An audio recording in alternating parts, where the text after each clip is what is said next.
What's going on, guys? G2 here with 3-Putt Bogey, and today I'm going to show you the easiest fix on one of the most common problems I see coming into the shop, especially during season changes. You grab your club, you see this.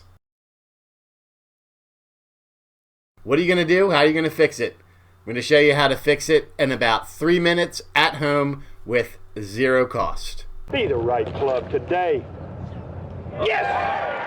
All right, so here's the problem. We're here at the bench, obviously, and you've looked down at your club and you see this, right?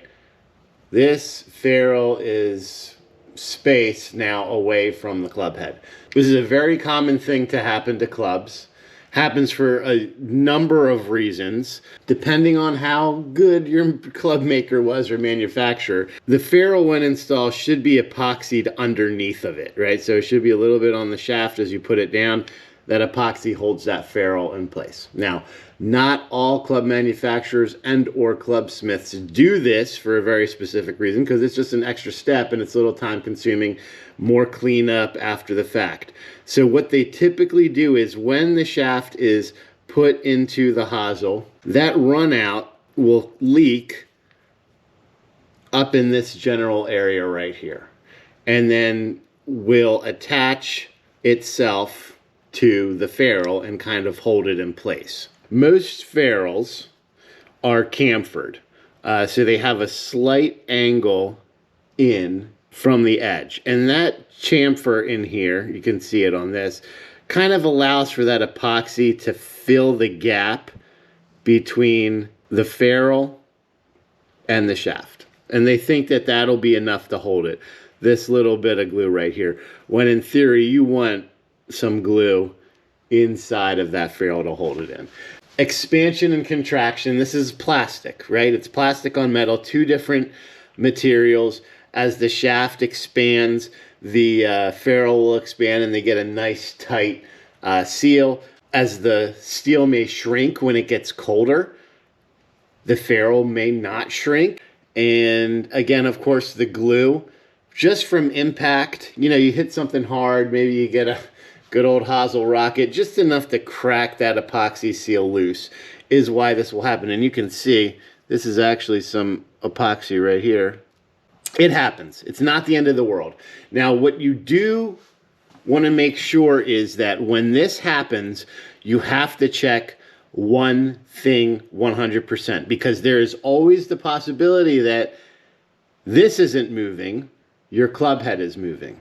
Okay, and the easiest, most simple way to check this is to simply lay the club down at the addressed position, look down your shaft, and does everything still align? Your graphics align, your grip aligns straight down the shaft. If that is true, then your club head has not moved. Your ferrule has just migrated, okay? And it happens. The other thing that you can do is grab it, and I suggest you do this on top of verifying that the club head has not moved. Grab it and then give it a little twist. Listen for any cracking or anything that would give you the idea that maybe that this club head has twisted. In this case, it hasn't. And the fix is so simple, guys. You can do this at home in a matter of 2 minutes. So all you need to fix this is two things. Really only one, but two will make sure that it doesn't happen again. The first one is a epoxy. Now you can go to Walmart, Lowe's, Home Depot, anywhere, and just get some plain old Gorilla Glue epoxy, and that'll work fine. If you have golf club glue or epoxy, that will work too. But you don't have to do anything special here. Any kind of epoxy will work. I like 5 minutes because I don't like waiting. And then the second thing you need is hot water. And simply just get some hot water, just get the water boiling, and once it does, you're just going to pour it over top of the ferrule. Good amount. I mean, you want to get this hot. That's the idea, is you want to get this nice and warm. And once it's warm, you will be able to get that ferrule and twist it back down into place. All right, so normally I would do this over the sink just because it's easier, but we've got our kettle here, right? Just a little bit of hot water, and then you're just going to pour it on there.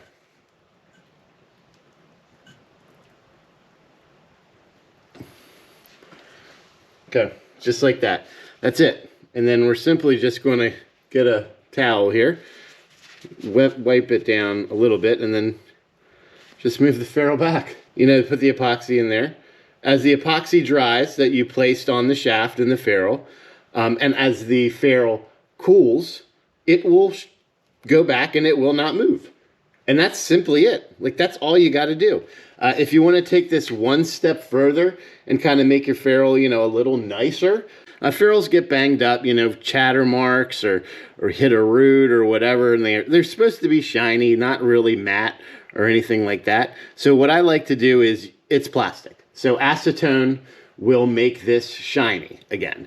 Now, you can use full strength acetone like you would get at the hardware store, but with something like this where it's kind of already there, it's got a good finish, it just needs a little touch up, I use some old-fashioned nail polish remover.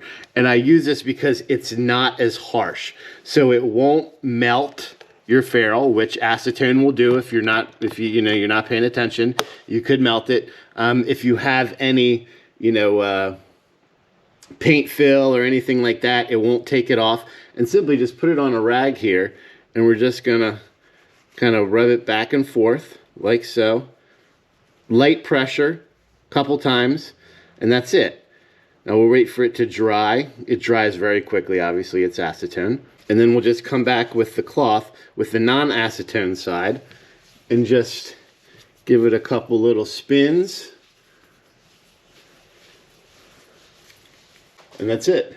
And it's done, and it's fixed. So this is, there's no need to freak out. Just make sure that it's the club head that hasn't moved. You go to like a Golf Galaxy or a Clubsmith to do this, and they're going to charge you probably like $10, $15, and they probably won't polish your ferrule for you or clean your club or anything like that. So, I mean, you know, I do like when people come with stuff like this because it's easy, but you can totally do it, and especially this time of year as we're coming out of winter into summer, or as you're going from summer to winter, the changes in the weather and the temperature, whether you leave your clubs in your car or your garage or whatever, it's going to happen. At some point, this will happen to you, and that's how you fix it. So until next time, make sure that you swing as hard as you can, just in case you hit the ball. G2 out.